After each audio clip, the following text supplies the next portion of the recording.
friends! This video is on Sitali breathing. Sitali breath is a pranayama exercise, a breathing exercise. It is known to be a cooling breath.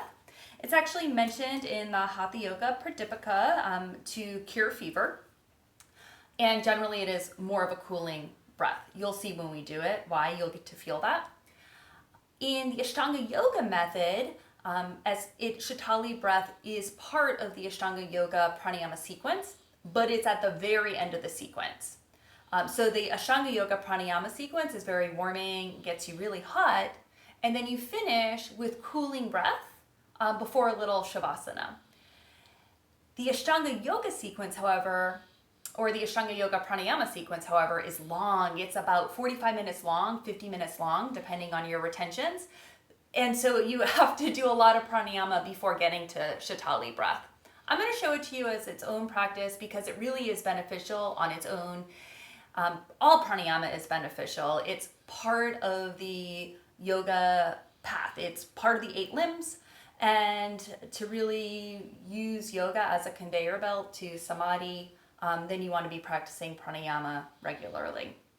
It doesn't have to be the full Ashtanga sequence though, but you want to be regularly doing a part of it outside of your asana practice.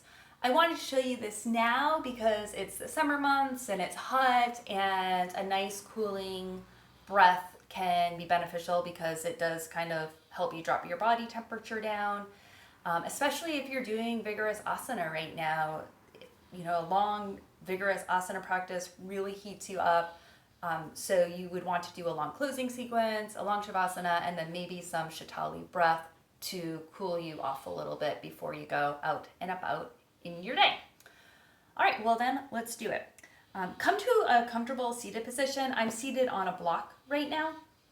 To make it more comfortable for me, you could do crossed legs, you could sit like me, whatever works for you. You do, with however you're seated, want to have a long central channel, sit up tall. What happens is if you're slumping or hunched over, then you are creating little blockages for your pranayama to travel through. So you want to make it as easy as possible for your pranayama to move through you, for your breath to move through you. So sit up tall for that.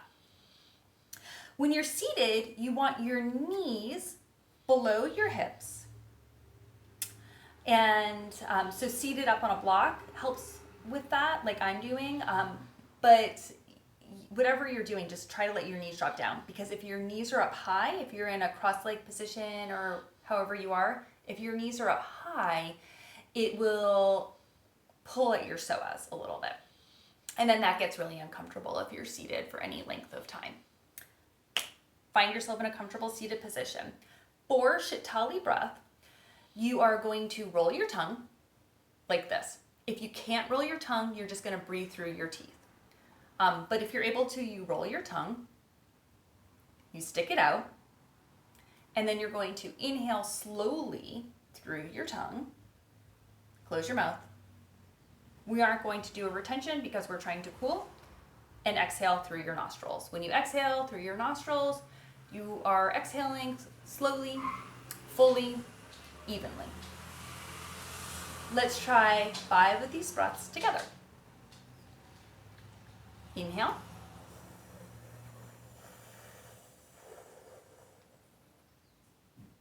Exhale.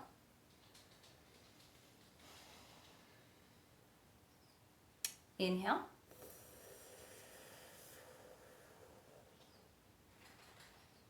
Exhale.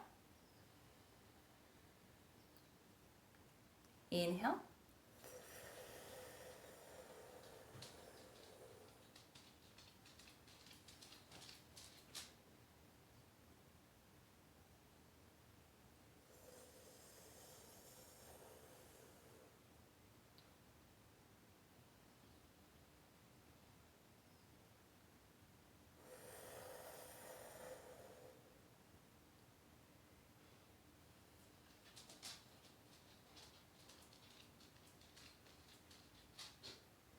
Notice how you feel.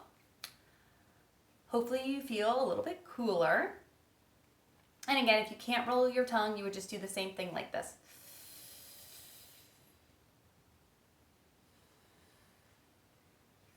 up to 10 breaths this way.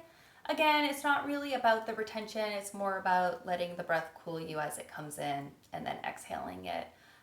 Pranayama is a great way to focus your mind on the present moment because you're paying so much attention to your breath, it's hard to worry about other things. If you liked this, you should download my Pratyahara Pranayama breathing exercise, and it comes with a guided meditation. It's a good thing to incorporate into your regular practice. Our asana practices can become a little bit frenetic and heated at times, and pranayama in a seated practice is a great way to balance it out. Plus, seated practices are really beneficial because it's a little bit easier to bring it into your daily life, I find. Easier than asana to bring into your daily life.